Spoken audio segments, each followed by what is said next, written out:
Mélie et Mélo, je vous retrouve pour une nouvelle vidéo, encore une fois un peu spéciale. Ça va être en quelque sorte un top. C'est une vidéo où on va vous parler des meilleures fins selon nous des sagas qu'on a lues. Donc évidemment les sagas qu'on n'a pas lues on pourra pas trop en parler, donc j'imagine qu'on passe à côté de pas mal de meilleures fins possibles. Bien entendu quand on parle de meilleures fins ça veut pas dire la fin qui nous a le plus plu, où tout le monde a fini heureux, ensemble, avec des enfants, beaucoup d'enfants, mariés, tout ça. Non, c'est plus des fins qui nous ont le plus marqué, qui étaient presque inattendues, plus originales que des fins qu'on voit dans tous les romans ou dans toutes les sagas. Voilà, qui sont pas forcément satisfaisantes pour le lecteur. Pour ma part, j'aime beaucoup les fins en demi-teinte. Voilà, donc pour moi c'est un peu enfin c'est pas un critère, mais c'est ce qui s'ancre dans mon cœur. En général, pour moi, la fin d'un roman, ça fait beaucoup de choses. Et si j'ai adoré la fin, c'est quasiment sûr que ce roman fait partie de mes tops de romans. Donc voilà. Coup de cœur. Ouais. Ce qui est sûr aussi, c'est que quand j'aime une fin, vraiment au point de la mettre dans cette petite liste, parce que pour moi elle est assez restreinte, c'est que ce roman-là, ou cette saga-là, donc en l'occurrence ce sera des sagas, ce sont des titres que je relirai toujours avec plaisir. Enfin j'espère en tout cas. Pour l'instant, je les ai toujours relus avec plaisir. Ils font partie, ouais, je pense qu'on peut le dire, de mes coups de cœur. On commence tout de suite. Et donc, le livre qui est pour moi au top, du top, du top, et je pense que vous en avez entendu pas mal parler ces derniers temps, tout simplement parce que son auteur, après 17 ans, ressort un livre qui se passe dans le même univers et qui reprend les personnages, pas vraiment une suite, enfin bon, c'est un peu compliqué. C'est un livre que nous avons en commun dans cette liste, et il s'agit de la saga À la croisée des mondes de Philippe Pullman. Quand on parle de fin en demi-teinte, je pense que celle-ci est parfaite. Alors bien sûr l'idée de ce top c'est pas du tout de vous spoiler, hein, mais c'est de vous dire à quel point ça vaut le coup d'aller jusqu'au bout. Elle est originale. Ouais. En tout cas à l'époque où je l'ai lu, ouais, je pense que c'était une des premières du genre que je lisais, une de ce type de fin que j'ai trouvé très touchante. Enfin, moi elle m'a fait pleurer. Bon, après je pense que je vais arrêter de vous dire que ça me fait pleurer parce que je pleure souvent. Ouais, et puis ça veut pas dire que la fin est triste, hein. Ça peut être juste parce que ouais. Il y a beaucoup d'émotions et c'est beau ou ce genre de choses. Ouais, ben celle-là en particulier, ouais. Je l'ai trouvée très belle et si je l'ai trouvée un peu triste quand même, moi. Ouais. Moi ça m'a vraiment touché, mon cœur s'est fendillé.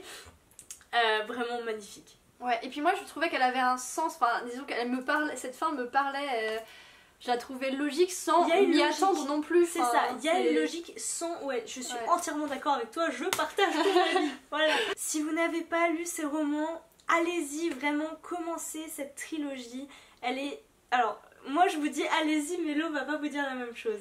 Alors pour une relecture, enfin j'ai essayé de la relire mais j'ai pas réussi, bon après moi j'ai un point de vue très particulier sur la relecture de livres, d'ailleurs ce sera l'occasion d'une vidéo. Donc quand j'ai essayé de la relire, j'ai pas accroché et j'ai reposé le livre. Mais après c'est aussi parce que j'étais enfant quand j'ai lu, j'étais assez jeune, donc peut-être que c'est un facteur qui joue beaucoup. Tu l'as trouvé un peu trop jeunesse peut-être? Ouais, peut-être. Moi je l'ai relu donc à la même période, c'était au mois d'août, et je me suis replongée dedans. J'ai pas compris son rejet en fait. Ensuite je vais vous parler d'une lecture dont je vous ai déjà parlé en vidéo, il s'agit de Endgame. Donc cette fin que j'aurais aimé plus complète, mais qui est quand même très bonne dans la catégorie des meilleures fins, puisque elle est pas faite pour être satisfaisante, elle est pas faite pour... les lecteurs ils adorent ces personnages là, du coup ces personnages là vont finir en beauté, etc. Et pas du tout. Et donc c'est ce côté là qui me fait dire que c'est une très bonne fin. Si vous voulez voir la vidéo où je parle de ces livres, on vous mettra le lien dans la description ou dans un petit i par là. Pour moi, la deuxième meilleure fin, oui, parce que moi je les ordonne. Ouais, pas moi.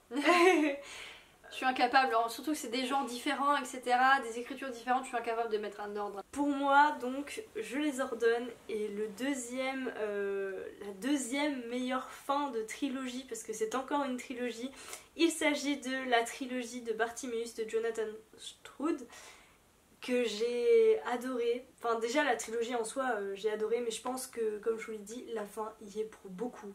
Les derniers chapitres sont poignants. Waouh, moi j'ai adoré.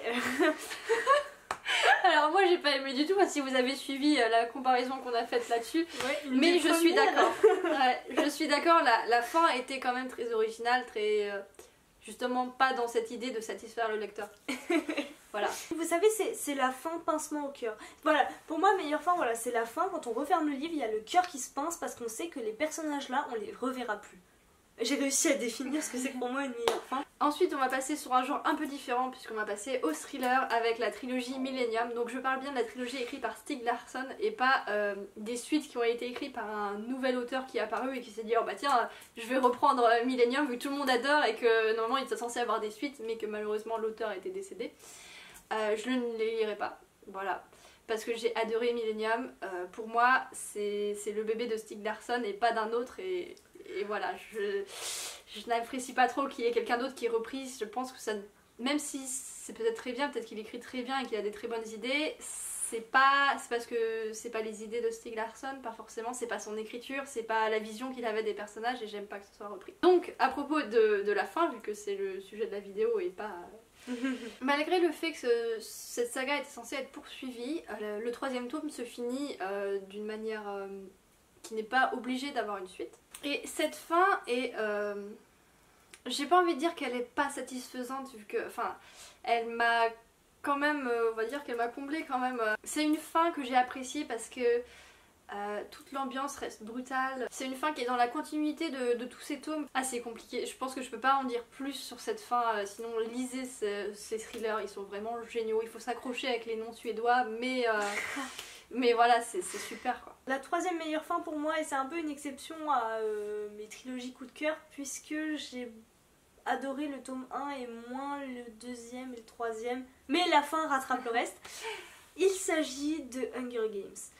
Alors c'est super connu, vous l'avez sûrement lu. Typiquement voilà, ce genre de fin en demi-teinte que j'aime. Une fin en plus à laquelle je ne m'attendais pas. Notre héroïne doit faire un choix, elle le fait, elle nous donne pas, l'auteur ne nous donne pas beaucoup d'indices quant à ce choix. Donc ça c'est la première partie de cette fin que j'ai trouvée très belle. L'autre partie c'est finalement voilà encore une fois un déchirement, le deuil des personnages qui disparaissent. Ça fait toujours un pincement au cœur. Katniss, la Katniss que l'on a rencontrée dans le premier tome ne sera plus jamais la même. Et j'ai trouvé ça très fort et très bien représenté aussi dans l'épilogue, il me semble. J'ai trouvé l'épilogue, oui, c'est un épilogue, hein. J'ai trouvé l'épilogue très très bon. On passe de la dystopie à la fantasy puisque je vais vous parler d'Eragon. Bon bah évidemment c'est encore une saga bien connue. Avec cette fin qui pour moi est clairement originale vu qu'elle nous laisse dans le doute, mais un doute complet. Elle répond pas à certaines questions, donc c'est très agaçant hein, un peu en tant que lecteur, mais en même temps c'est une fin super originale et voilà quoi. Ok, elle est pas... Elle aurait pu être mieux, tout le monde aurait... Je pense que tout le monde s'est imaginé une meilleure fin dans sa tête, mais pour moi elle mérite quand même sa place dans ce top. J'ai pas trop aimé, enfin moi je pense que c'est les derniers tomes qui m'ont beaucoup moins plu. J'ai beaucoup aimé le 1, il me semble que le 2 aussi, mais par contre le troisième un peu moins et le quatrième carrément moins. Bah on s'attendait tous à plus de réponses, mais en même temps du coup c'est ça qui fait son originalité. Bon après c'est pas ça qui fait qu'on aime la saga du coup. Voilà. La dernière fin dont j'ai envie de vous parler et qui est entrée dans cette... Enfin qui est à la limite de cette liste, voilà, au moment où je l'ai fini, je savais pas trop si j'allais le mettre dedans ou pas. Mais finalement, je la mets dedans parce que voilà. J'aimerais que ça continue. J'aimerais avoir une suite. Mais la suite ne sera jamais aussi bonne que ce qui s'est passé avant. Ça ne mérite pas de suite. Je sais pas si c'est très clair. Ça va. Je suis en deuil de ces personnages. Et je vous parle de Six of Crows, la duologie de Les Bardugo. Donc là aussi vous en avez beaucoup entendu parler ces derniers temps parce que c'est des romans assez récents, ils sont sortis en 2016 et le deuxième tome est sorti il me semble en 2017, puis le premier vient de sortir en poche, enfin voilà. Je les ai découverts juste là, j'ai vraiment beaucoup aimé le premier, peut-être un peu moins le deuxième, mais la fin est très belle, peut-être un peu trop, enfin comme je vous dis, moi j'aime bien la demi-teinte, celle-là elle est pas très nuancée je dirais.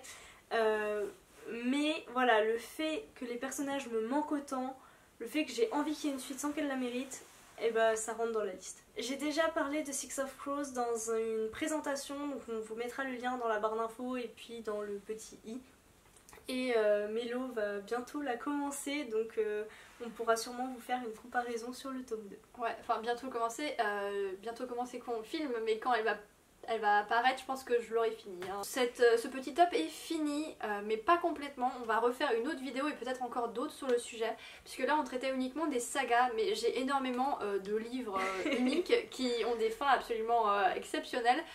C'est notamment des livres un peu moins connus. Là, désolé, on vous a parlé de livres qui sont sortis assez récemment, dont on a entendu beaucoup parler, ou qui sont pas sortis récemment mais qui sont pas mal connus. Je pense que dans l'autre vidéo, ce sera des livres un peu moins connus.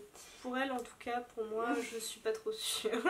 N'hésitez pas, vous, dans les commentaires, à nous dire quelles sont pour vous les meilleures fins de romans, et dites-nous si cette vidéo vous a plu pour qu'on puisse voilà, continuer.